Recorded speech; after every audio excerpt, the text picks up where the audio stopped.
اعوذ باللہ من الشیطان الرجیم بسم اللہ الرحمن الرحیم الحمد للہ رب العالمین الرحمن الرحیم مالک یوم الدین صدق اللہ العظیم۔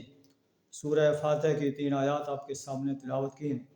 سورہ فاتحہ جو ہے یہ مکی صورت ہے، یہ ایک دعا ہے جو اللہ نے اپنے بندے کو سکھائی ہے، اور اس دعا کے جواب میں اللہ تعالیٰ نے پورا قرآن نازل فرما دیا ہے۔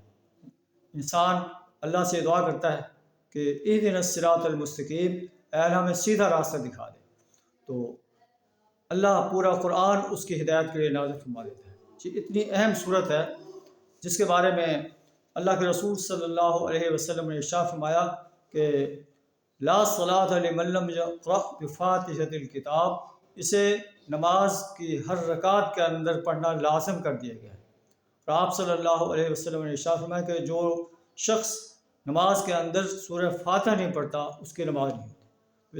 اس کا مطلب ہے اتنی اہم صورت جسے اللہ نے نازل فرمایا ہے، اور ہمارے لیے یہ فلاح کا راستہ بتا دیا ہے کہ اللہ سے دعا کرنی ہے تو سورہ فاتحہ میں جو گائیڈ لائن دی گئی ہے اس کے مطابق دعا کی جائے۔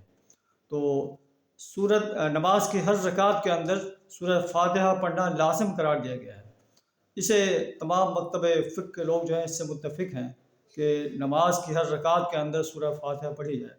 البتہ جو جماعت ہے اس کے بارے میں جو ہے ائمہ کا اختلاف ہے۔ کچھ لوگ کہتے ہیں کہ جب جہری نماز پڑھی جا رہی ہے تو اس میں سورہ فاتحہ نہ پڑھی جائے۔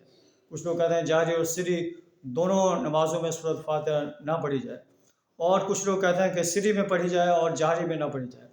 اور کچھ لوگوں کا یہ نقطہ نظر ہے کہ چاہے سری ہو چاہے جہری ہو، ہر نماز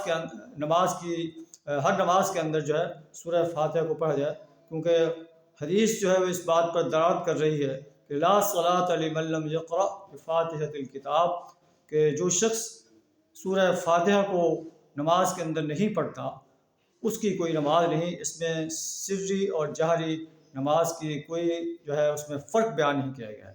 تو آئیے سورہ فاتحہ کے مطلب کو اپنے دلوں کے اندر بٹھا دیں اور اللہ سے ایسے دعا کریں جیسے اللہ نے ہمیں رہنمائی دی ہے، اور صراط مستقیم کو جو ہے حاصل کرنے کے لیے پورے قرآن کو جو ہے ہدایت کے نقطہ نظر سے پڑھیں۔ قرآن ہمیں تب سمجھ آئے گا جب ہم قرآن کو سمجھ کر پڑھیں گے۔ اگر بے سمجھے بوجھے قرآن پڑھیں گے اس کا اجر تو ضرور ملے گا، لیکن ہم اس سے ہدایت حاصل نہیں کر سکیں گے۔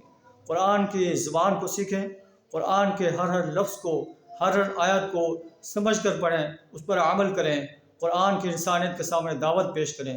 قرآن جو نظام دیتا ہے اس نظام کو اس سرزمین پر قائم کرنے کے لیے اپنا کردار ادا کریں۔ اللہ ہم سب کا حامی و ناصر ہو۔